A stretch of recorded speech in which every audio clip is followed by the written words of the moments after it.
Hey guys, it's me, EOD here, and today we're back with another money video, and this specifically is talking about my personal portfolio, age 25, $100,000, Singapore dollars of course, but don't worry, in this video, there will be a lot of talk about global markets as well, portfolio management that any of you can take away too. Now, of course, not financial advice, this is just my personal sharing. I am a person just in his own bedroom recording this, so do your own due diligence, but hopefully you take a thing or two from this free video that I have for you. I have nothing to sell you as well at the end of this video, so hope you just sit back, relax, and find the information useful too.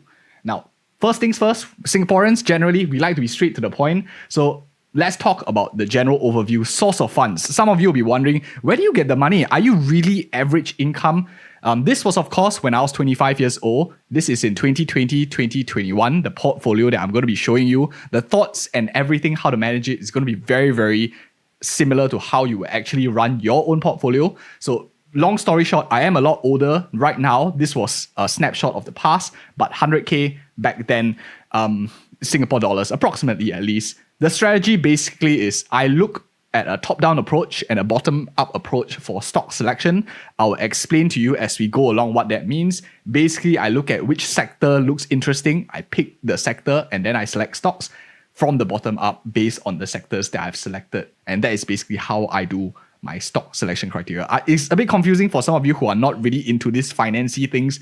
With more illustration, it becomes easier. Just bear with me. I just want to give a quick summary for those of us who maybe come from a bit more of a finance background too. So there are some key considerations, what I was thinking about. This, of course, was in the past. Right now, today, these factors will be very different. The most important takeaway is you need to understand what is driving the market right now. And we, of course, cover that in our more up-to-date videos on the channel. Make sure you're subscribed as well if you want to know more about more modern news. But that's not what you're here for. You want to know how I manage this at age 25. So source of funds. Where did the money come from? So basically, all of this money came from self-sourced. I saved it up very difficultly, very hard in my national service. In Singapore, we have a 2 years mandatory national service, which gives a measly amount of money. Back then, I think it was like $900 or something a month. Saved that up. I took internships every single holiday that I had. So I saved up money from that. I also took a break from university for a year. So I did a very long internship, which gave me quite a lot of money back then, about $1,000 plus, which is very, very far below medium income as well, 1,000 plus per month. So I did an entire 6 months. So we call it like gap year, gap semester kind of thing. So it was 6 months long. I basically used all this money. And as well, as of time of doing this portfolio, I've already been investing for 7 years already. I started investing at 18 years old. I teach you a lot of other content on the channel already as well. This is just a snapshot 7 years into the future after I've been investing since 18 to 25.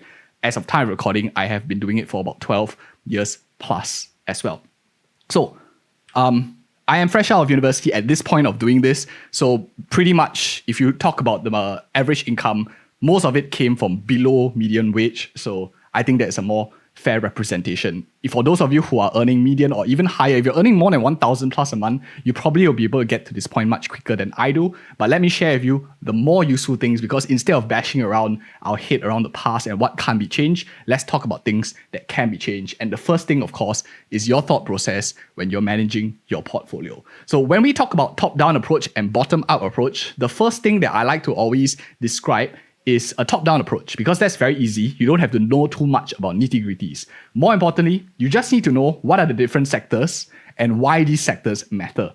Don't worry if you are confused with all these colors, all these words as well. I will give you resources as well shortly, free of charge as well, in a little bit. But let's describe what happened. So there are certain changes. For example, you see in the top over here, I was much more heavily weighted into certain sectors like technology and consumer discretionary. In hindsight right now, technology was the best performer for the COVID period as well. So they definitely outperform. And I definitely keep hugging the technology and consumer discretionary sectors, which are much more geared into the COVID beneficiaries as well. So some slight tilt over here, reducing a bit of technology here and there, increasing some cyclical exposure, just moving around the pieces of the pie. But generally, you can see the thought process is overweight significantly in technology as well as consumer discretionary. Why? These are your likes of your e-commerce, which boomed in your COVID. This is the likes of technology that boomed really well in COVID as well. And of course, work from home kind of positioning, which done really well. So that's more of a top-down approach. The key really is, the takeaway is, if you are looking to position your portfolio right now, you need to ask yourself, what is the key driver of the market? That's probably the biggest takeaway that I think every investor needs to know. There is probably never a right or wrong answer at the present time. It's always in hindsight that it becomes clearer when you backtest certain things. The hard part for portfolio managers in general is, of course, taking what we have right now and making the best decision as much as possible too. So that's the first part here of a top-down approach. The next thing that we do, or at least I did for my portfolio, is a bottom-up approach. So some of you might be wondering, oh, this guy doesn't know what he's doing. He just buys everything tech and stuff like that. I actually have a pretty well-diversified portfolio at 25 years old.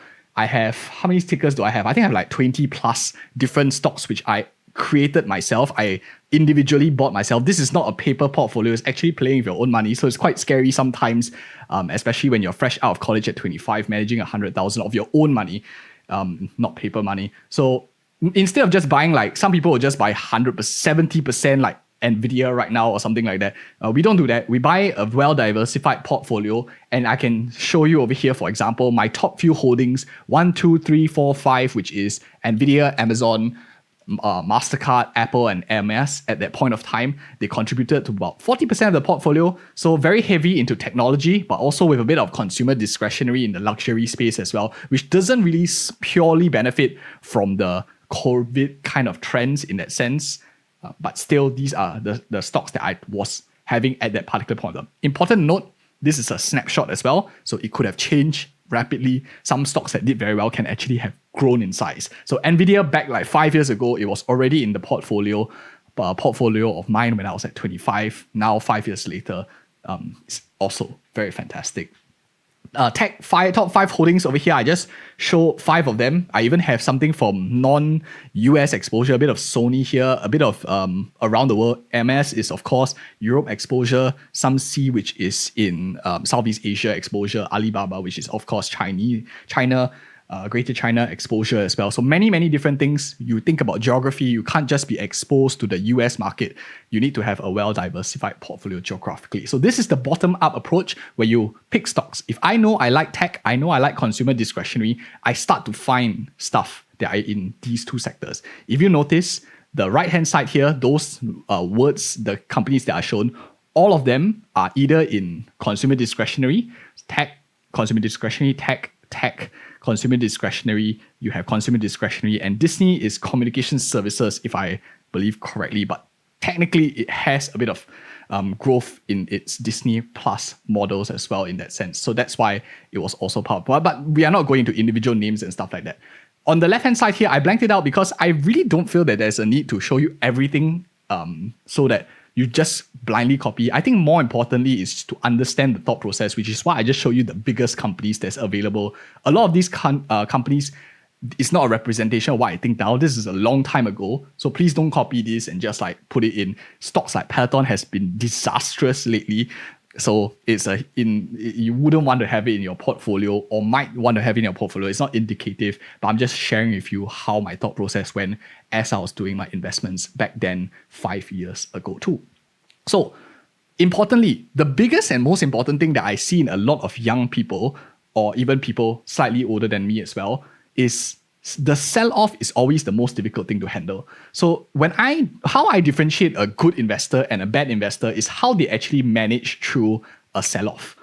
What do I mean by sell-off is when your portfolio is diving 30%. So imagine your 100K, you lost $30,000 in the matter of a month. $30,000 for 100K back then at 25, fresh out of college. It was a lot of money for me.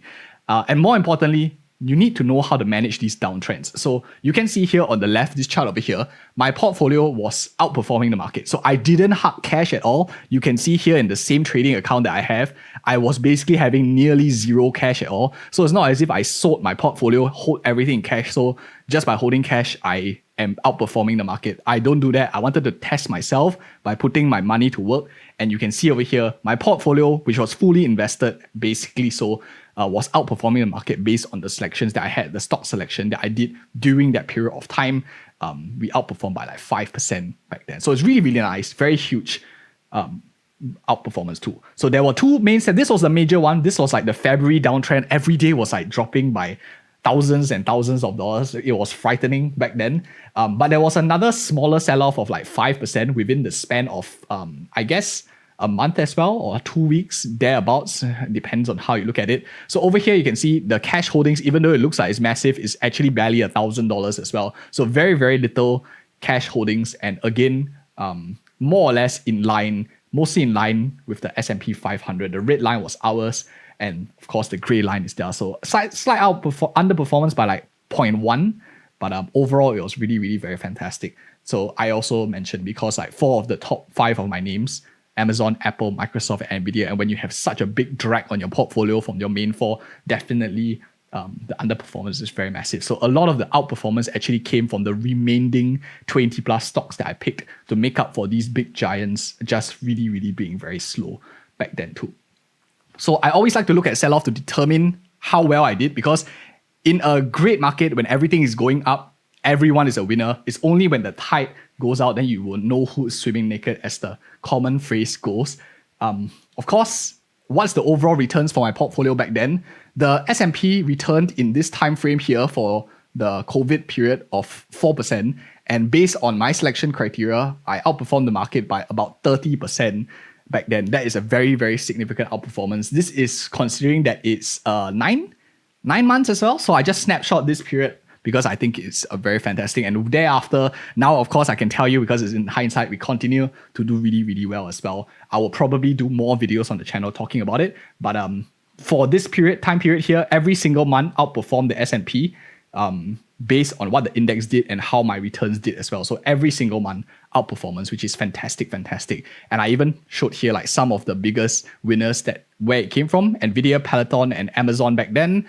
And of course, I also show my losers, because we all have winners and losers. No one will tell you they win all the time. Definitely some things were bad, and it's accepting the losers that make it like more important to understand why they were losers and when it was the right time to get out. Don't be bothered about a slight negative. More importantly is make sure you stick to your conviction as well overall.